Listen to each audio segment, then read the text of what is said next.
સામાજિક આખી વ્યવસ્થાઓ છે, ત્યારે આદિવાસી વિસ્તારોમાં 1970-80ના દાયકામાં મિશનરી સંસ્થાઓ આવી. એમણે શિક્ષણ, આરોગ્ય અને રોજગારીના કામો ત્યાં કર્યા, જેનાથી પ્રેરાઈને કેટલાક લોકો ખ્રિસ્તી ધર્મ પણ અપનાવે છે અને એ લોકો ખ્રિસ્તી ધર્મ પાળે છે. સ્વતંત્રતા, બંધુતા બધાને આપ્યું છે કે ભાઈ કોઈ પણ વ્યક્તિ એને જે પણ ગમે તે ધર્મ પાળી શકે. એમાં આદિવાસી એ પ્રકૃતિ પૂંજક હોવા છતાં આજે ઘણા ધર્મ સંપ્રદાયોમાં છે અને ઘણા ધર્મમાં પણ છે. ત્યારે આદિવાસી તરીકે એમને મળતા લાભો આજે પણ મળે જ છે. તમે ઝઘડેના ધારાસભ્ય પોતે ખ્રિસ્તી ધર્મ પાળે છે, વ્યારાના મોહનભાઈ કોકણી ખ્રિસ્તી ધર્મ પાળે છે.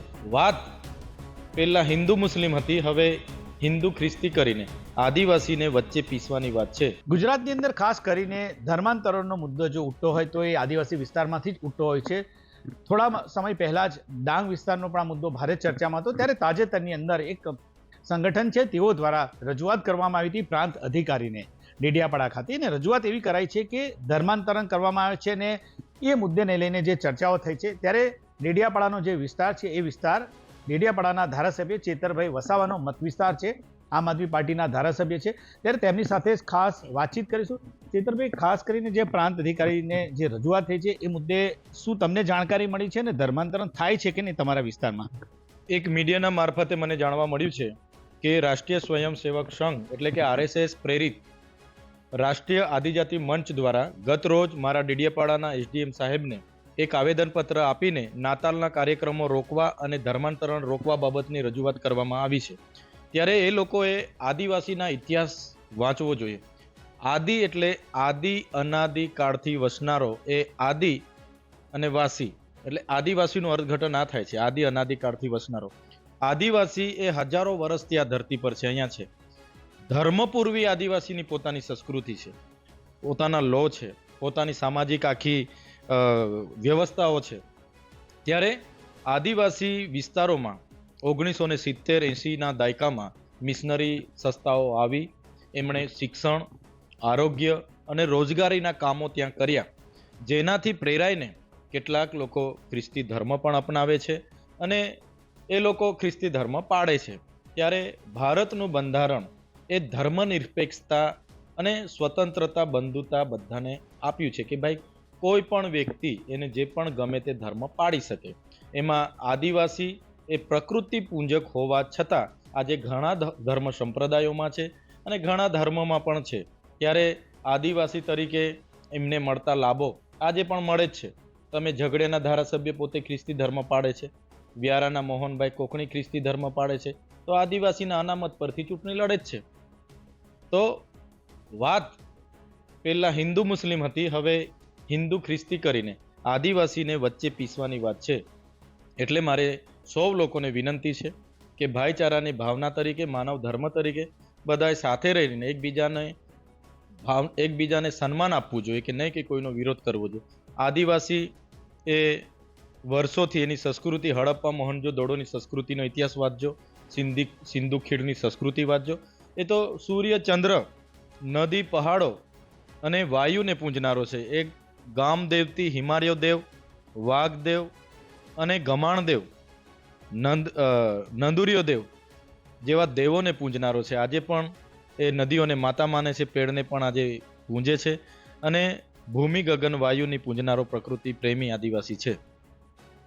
આજે ધર્માંતરણની જે વાત કરે છે, એવો આક્ષેપ મૂકવામાં આવે છે, જે રજૂઆત થઈ છે તેમાં કે આદિવાસી સમાજને આ રીતે ખોટી રીતે જે હિન્દુ સમાજમાંથી લઈને ખ્રિસ્તી બનાવવામાં આવે છે, એટલે કે ક્રિશ્ચિયન બનાવે છે. સાથે સાથે એવો પણ આરોપ મૂકવા છે કે નાના મોટા ચર્ચને પણ બનાવવામાં આવી રહ્યા છે. સમગ્ર વિસ્તારમાં મોટા પ્રમાણમાં આ રીતે જે આક્ષેપો જે થઈ રહ્યા છે કે આદિવાસી સમાજને ક્રિશ્ચિયન બનાવવાનું, એક ધર્માંતરણ કરવાનું જે કાર્યક્રમો જે ચાલે છે, એવા આક્ષેપને આરોપો લઈને રાજનીતિ થાય છે અને રજૂઆત પણ જે થઈ છે. ધારાસભ્ય આ બાબતે શું માને છે કે આ જે પ્રવૃત્તિ થાય છે નથી થતી, શું કહે છો એ બાબતે? શું માનો? મારા મત વિસ્તારમાં જ RSS પ્રેરિત સંગઠને આવેદનપત્ર આપ્યું છે. હું ત્યાંનો ધારાસભ્ય છું. તમામ ગામની માહિતી મારી પાસે છે. તમામ ગામના લોકો કોણ કયા ધર્મમાં, કોણ કયા સંપ્રદાયમાં છે, બધું જ અમારી પાસે. આજ દિન સુધી કોઈ પણ વ્યક્તિની મારા પર એવી ફરિયાદ નથી આવી કે કોઈ મને લોભ લાલચ આપીને, દબાણ કરીને મને ધર્મ પરિવર્તન કરાવે છે એવું આજ દિન સુધી મારા પર કોઈ પણ ફરિયાદ આવી નથી. ચેતરભાઈ શું માને છે આ બાબતે કે ધારો કે કોઈ વ્યક્તિ છે, ધારો કે તો એ અલગ ધર્મમાં જતો હોય તો તમે શું માનો છો કે તમે એ બાબતે શું માનો કે અલગ રીતે પોતાની રીતે જતો, ખાસ કરીને આદિવાસી સમાજની વાત કરીએ તો આદિવાસી સમાજના ઘણા લોકો આજે ક્રિશ્ચિયન ધર્મ પાળતા હોય છે. તમે જે વાત કરો છો, મેં પહેલા કીધું એમ, આદિ અનાદિકાળથી વસનારો એને આદિવાસી કહે છે. આદિવાસી એ ધર્મપૂર્વી સંસ્કૃતિ છે. પહેલા આદિવાસી આવ્યો, પછી બધા ધર્મ આવ્યા છે. એ કોઈ પણ ધર્મ હોય, એટલે આદિવાસી પછી જેને જે ધર્મ તરફ એ આકર્ષિત થયો એ ધર્મમાં ગયો અને એ ધર્મ પાળે છે. આદિવાસી એ આદિવાસી જ છે, પ્રકૃતિને પૂજનારો છે. એની તમે 1955નો હિન્દુ મેરેજ એક્ટ જોજો, 1956નો વારસાઈ ધારો જોજો, દત્તક ધારો જોજો, 1956નો જે ગોદ લેવાની દત્તક લેવાની બાબત છે, છૂટાછેડાની જે લો બન્યા, એમાં આદિવાસીને સ્વતંત્રતા આપી છે. કેમ કે પ્રકૃતિ પૂજક છે. આજે આદિવાસી એ પોતાના વ્યક્તિગત કાયદાથી ચાલે છે. પોતાની ગામમાં પંચ બેહે છે. કોઈને છૂટાછેડા કરવા હોય, કોઈ દીકરા દીકરી ભાગી જાય, એને લગ્નની મંજૂરી આપવાની હોય, ત્યારે અમારે કોર્ટમાં જવાનું નથી. આદિવાસીને પોતાના અલગ લો છે. એ જ પ્રકારે ગામમાં અનેક દેવી દેવતાઓ, પ્રકૃતિને લાગેલા દેવી દેવતાઓ છે, જેનો આદિવાસી પૂંજક રહ્યો છે, અને એટલે જ આજે આદિવાસીને પ્રકૃતિ પૂંજક કહેવાય છે. હા, જે પણ લોકો જેને જ્યાં પણ ખબર, જ્યાં પણ એને સવલતો મળી હશે, અને ત્યાં ખાસ તો શિક્ષણ, આરોગ્ય અને રોજગાર જ્યાં પણ મળ્યા છે તે તરફ આદિવાસી ગયો છે. એટલે આદિવાસી ઘણા ધર્મોમાં, સંપ્રદાયોમાં આજે વહેંચાયેલો છે. જે ભારતીય જનતા પાર્ટીના જે નેતાઓને એમની સાથે અમે વાત કરી તો ખાસ દરેક જગ્યાએ કાર્યક્રમમાં કહેવામાં આવતું હોય છે કે આદિવાસી હિન્દુ છે, રહેશે અને રહેશે. એ વાત પણ થઈ રહી છે. આ વાતને લઈને તમે શું માનો છો? એમણે બધા જ લોકોએ પોતાની જ્ઞાતિનો ઇતિહાસ, આદિવાસીનો બધા ઇતિહાસ વાંચવો જોઈએ. રામ ભગવાન જ્યારે 14 વર્ષના વનવાસમાં હતા, ત્યારે રામ ભગવાન ફરતા ફરતા ડાંગના જંગલોમાં ગયા અને સબરી માતાને મળ્યા. તો સબરી માતા એ આદિવાસી હતી, અને રામ ભગવાને વનવાસ કર્યો એ વનવાસી તરીકે એમને ગણવામાં આવે છે. એટલે આદિવાસી એ આદિવાસી છે, નથી વનવાસી, નથી જનજાતિ કે નથી વનબંધુ. આદિવાસી એટલે આદિવાસી. ચેતરભાઈ, ખાસ કરીને જો વાત કરીએ તો આદિવાસી સમાજની તમે જે રીત રિવાજની વાત કરી કે આદિવાસી સમાજમાં એક ખાસ એવા પણ જે એવું કહી શકાય કે મોડર્ન વિચારના પણ એકલા રિવાજો હોય છે. ખાસ કરીને જેમને છોકરી હોય તો જમાઈને પણ વારસાઈ આપવાની છે, એ રીતની પણ વાત હોય છે. એ શું છે જે વિચારો, મતલબ એ રીતના કેવા રિવાજો છે? ખાસ અમારા રિવાજો અને પરંપરા એવી છે, આદિવાસી સમાજની બાળક જન્મે અને એની છઠ્ઠી થાય, છઠ્ઠા દિવસે. એ જ પ્રકારે લગ્નના વિધિ પણ અમારી અલગ છે. અમે જાણને સાક્ષીમાં માનીને દીકરા દીકરીને પરણાવીએ છીએ. એ જ પ્રકારની મરણની વિધિ આખી અમારી અલગ છે. મરણમાં પણ એને નવડાવીએ છીએ, મરેલ માણસને જમાડીએ છીએ, અને તમામ સગા સંબંધીઓ એને છેલ્લી ઘડીએ પૈસા પણ આપે છે કે તું શાંતિથી જજે અને જમીને જજે. એ રીતનું આખી વિધિ અમારી અલગ છે. એ અમારી આખી પરંપરાઓ મૂળ આદિ અનાદિકાળથી ચાલતી આવી છે. એટલે જે પણ લોકો કોઈ પણ ધર્મમાં ગયા હશે, તો જેને જ્યાં ગયા હશે કોઈને વાંધો ના હોવો જોઈએ. ધર્મ એ બંધારણે બધાને સ્વતંત્રતા આપી છે. ધર્મ નિરપેક્ષ દેશ તરીકે, આપણી વિવિધતામાં એકતા તરીકે ભારત ઓળખાય છે. ત્યારે કોઈને પણ કોઈના પ્રત્યે આવો દેશભાવ ન હોવો જોઈએ. જે પણ લોકો જ્યાં પણ પાડતા હશે, તો એમાં કોઈને વાંધો ના હોવો જોઈએ. પેલો જે આપણે મેં તમને જે સવાલ કર્યો કે ધારો કે કોઈ જે છે માતા પિતા છે કે એમને એક પુત્રી છે, તો જમીને પણ ઘણા સારા એવા હકો ને ખુલ્લા દિલે આદિવાસી સમાજમાં આપતા હોય છે. એવો પણ એક રિવાજ છે કંઈક. અમને 1956માં જે વારસાઈ ધારો લાગુ પડ્યો એમાં અમે નથી આવતા. એટલે અમારામાં કોઈને એક જ દીકરી હોય છે, તો એની જમીનો હોય, જાયદાદ હોય, તો એ દીકરીનો ઘર જમાઈ લાવીને એને દત્તક તરીકે, એને વારસદાર તરીકે નિયુક્ત કરવામાં આવે છે, અને એને બધી જ પ્રકારની સત્તાઓ એને આપવામાં આવે છે. એ ઘર જમાઈને જ વારસદાર તરીકે નક્કી કરવામાં આવે છે. એ અમારા સમાજમાં જ જોવા મળશે. અમારા સમાજમાં વિધવા બેનને બી પુનઃ લગ્ન કરવાની જોગવાઈ છે, વિધુરને બી પુનઃ લગ્ન કરવાની જોગવાઈ છે, અને બીજી ઘણી પોતાની વ્યક્તિગત લો અમારા સમાજમાં છે, જે આદિવાસી હોવાના નાતે જ મળે છે. અનામત પણ આદિવાસી હોવાના નાતે જ મળે છે. એટલે જે પણ લોકો મૂળ આદિવાસી તરીકે પોતાની સંસ્કૃતિ, પરંપરા, રીત રિવાજો ભૂલીને જ્યારે બીજા ધર્મમાં જતા હશે, એ બીજી જ્ઞાતિમાં બહેનો પરણી જતા હશે, ત્યારે તે જો કાયદેસરની કાર્યવાહી થાય તો તે આદિવાસી તરીકે મટી શકે છે. તમે જે બીજા લગ્નની જે વાત કરી, ખાસ કરીને એક તમારું નિવેદન પણ અત્યારે ખાસ ચર્ચામાં હતું કે જાણીતા લોક ગાયિકા કિંજલ દવે જ્યારે અન્ય સમાજમાં લગ્ન કર્યા છે, જેને લઈને વિવાદ થયો છે, એ વિશે ખાસ તમે બોલ્યા હતા, તો શું કહેશો એ બાબતે? આજે મોડલ જમાનો છે. કિંજલ દવે બ્રહ્મ સમાજમાંથી આવે છે અને હર્ષિતભાઈ શાહ કે એવા કોઈ વ્યક્તિ સાથે એની સગાઈ થઈ છે. ત્યારે એનો સમાજમાંથી એ કિંજલ દવેના પૂરા પરિવારને એમણે બહિષ્કાર કરી દીધો, સમાજના બહાર કરી દીધો. એ વાત જાણીને અમે નવાઈ પામી ગયા. અમને થયું કે આવું પણ થાય છે. એક બાજુ આદિવાસી સમાજની દીકરીઓને પૂરા ગુજરાતના દરેક વર્ગના લોકો લઈ જાય છે, ગુજરાત બહાર પણ લઈ જાય છે. અને અમારા જે યુવાનો ભણે ગણે છે, નોકરી મેળવે છે, કોઈને ક્યાંક બીજી જ્ઞાતિમાં પ્રેમ થઈ જાય છે, એ પરણવા માટે માંગુ લઈને જાય છે, ત્યારે જ્ઞાતિ પૂછીને એને લગ્ન માટે મંજૂરી આપવામાં આવતી નથી. બીજી જ્ઞાતિની દીકરીઓ અમને આપવામાં આવતી નથી. અમારી સાથે રોટી બેટીનો વ્યવહાર કરવામાં આવતો નથી. એટલે અમે બી કહીએ છીએ કે બ્રહ્મ સમાજ આ પ્રકારનું કરતો હોય તો આવનારા દિવસો અમારા સમાજે પણ વિચારવું પડશે આપણી દીકરીઓ માટે. આદિવાસી વિસ્તારમાંથી જે સૌરાષ્ટ્ર હોય કે પછી ઉત્તર ગુજરાતમાં ઘણી દીકરીઓને લગ્ન કરીને અન્ય સમાજના લોકો પરણાવી જતા હોય છે, એવી ઘટનાઓ ઘણી જોવા મળતી હોય છે. એ બાબતે શું કહેશો?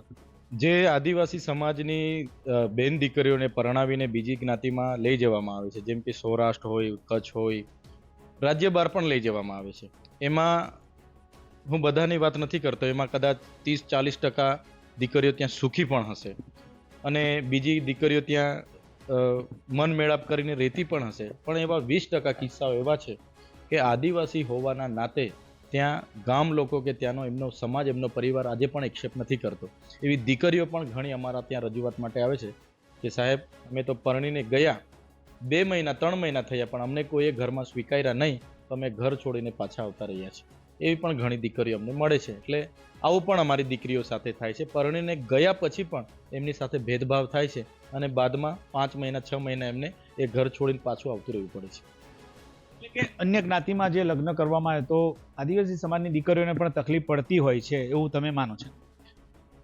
ઘણી દીકરીઓને ત્યાંના લોકો ખૂબ સારી રીતે પોતાની દીકરી સમજીને રાખતા હોય છે, પણ એવા 20% લોકો એવા છે કે નીચી જ્ઞાતિના છે એમ કરીને ગામમાં બીજા પ્રસંગોમાં પણ એમને નથી જવા દેતા, કે પ્રસંગોમાં પણ બોલાવવામાં નથી આવતા, અને ઘરમાં પણ એ રીતના જ ભેદભાવ થાય છે. તો એવી દીકરીઓ 1-2 મહિના રહીને 6 મહિના રહીને ત્યાંથી ફરી આવતી રહી છે અને પછી જવાનું નામ નથી લેતી.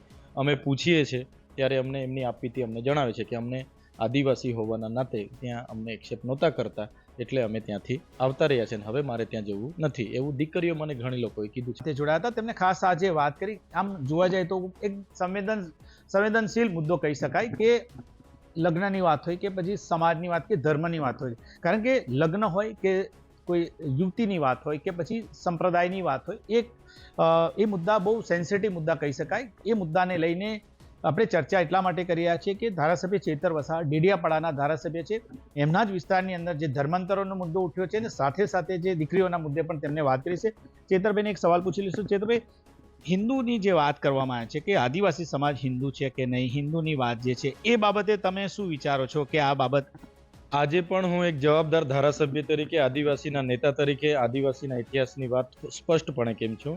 આદિ અનાદિ કાળથી વસનારો જે સમાજ છે એને આદિવાસી કહે છે. સિંધુ ખીણની સંસ્કૃતિ વાંચી લેજો, મોહનજો હડપ્પાની સંસ્કૃતિનો ઇતિહાસ વાંચી લેજો અને આદિવાસીઓનો ઇતિહાસ તમે વાંચી લેજો. આદિવાસી એ પ્રકૃતિ પૂંજક છે, આદિવાસી પ્રકૃતિ પૂંજામાં માનનારો છે.